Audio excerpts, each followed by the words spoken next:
Hello everyone, we are Emily, Korea, and Brody. The topic of our presentation is illegal strikes in Alberta.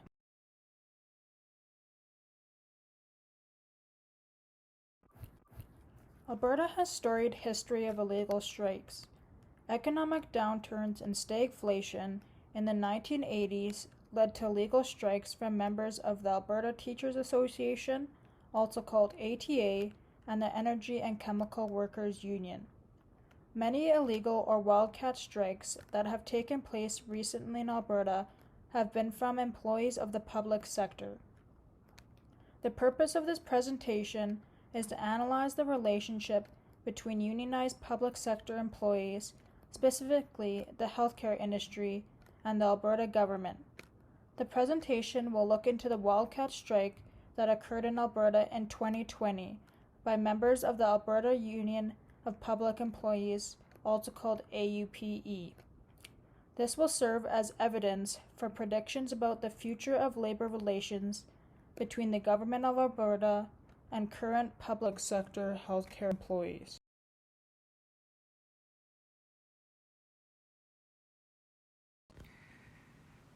First, let's understand the framework of healthcare workers and their unions in Alberta's public health sector. Prior to 1995, hospital workers were represented by many different union sections. Most of these union sections were considered essential services and therefore did not have the right to strike.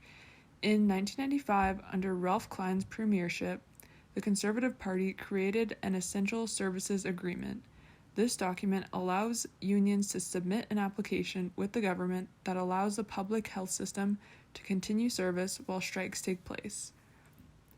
If the union or its members decide to strike without the approval of the government, they may walk off the job in what is known as a wildcat strike.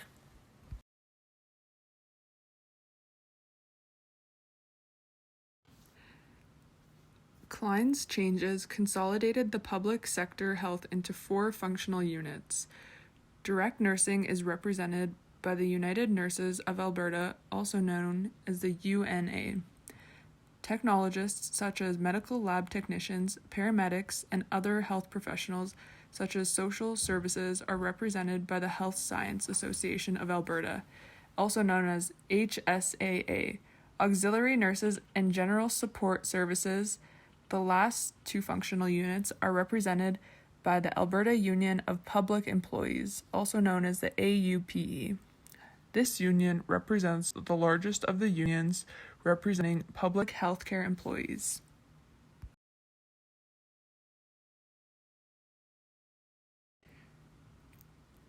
AUPE members have taken part in wildcat strikes before. In May 2000, 10,000 healthcare workers took part in an illegal strike that lasted 2 days. The strike crippled Alberta's ability to offer healthcare services. The government quickly created a return-to-work agreement to end the strike. The agreement awarded licensed practical nurses 16% wage increases over 2 years and a wage increase of 18 to 16% for other general support staff. The agreement included an amnesty clause for workers who took part in the strike, which allowed them to return to work without any reprimand. The agreement also fined the union president $400,000. President Dan McLennan was vocal about what he felt were unfair bargaining practices by the government. His opinion was that the labor laws legislated by the government created unfair negotiation processes, making the illegal strike necessary.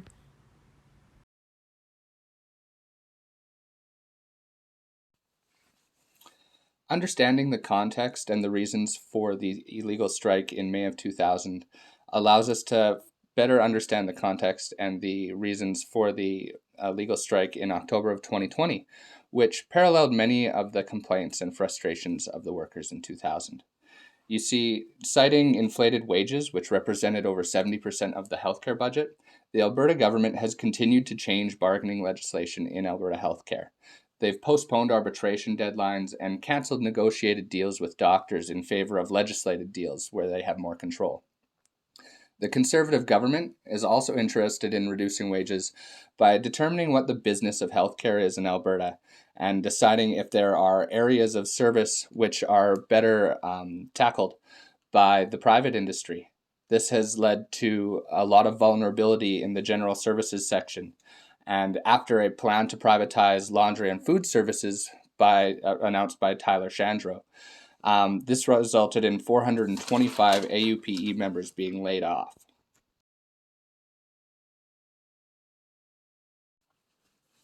In direct response to the layoffs, General Support Services and other AUPE members walked off the job in October of 2020. This was an attempt by the AUPE to garner some public support for their union members against the cuts of the Alberta government and hopefully stem some of the layoffs that they were experiencing. Instead, the Alberta government and the Alberta Labour Board declared this strike illegal and ended it after only one day. In the return to work agreement, the Alberta government took a strong position against the union, fining them $400,000, which was later dropped to $200,000, and refusing amnesty to participants of the illegal strike. This resulted in progressive discipline for people who took part in the strike, of written warnings or 3 to 5 day suspensions, depending on their involvement.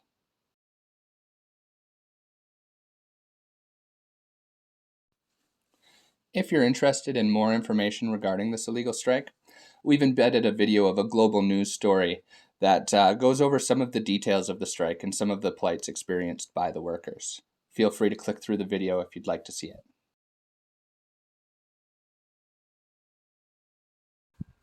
The actions of the AUP, as well as the government response, should lead to an interesting future for labour relations between Alberta Health Services and the Conservative government. You see, the aggressive response the Albertan government took to the wildcat strike should dissuade any other unions or professions from engaging in their own wildcat strike due to fear of serious reprimand. However, the Albertan government is entering an open period with the unions in Alberta Health Services. This means that their collective agreements will expire simultaneously, requiring the government to negotiate with all three unions at the same time.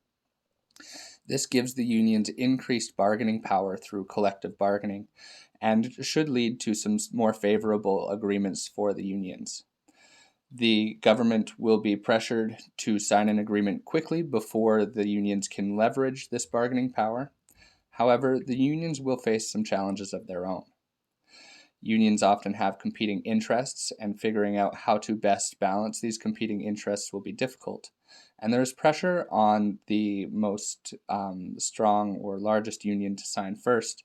However, there is some debate between the unions over who has the most bargaining power. AUPE does claim it's them, as they represent the most employees in Alberta Health Services. However, some of the other unions, such as the United Nurses of Alberta, claim to have the most bargaining power themselves due to the positions of their members.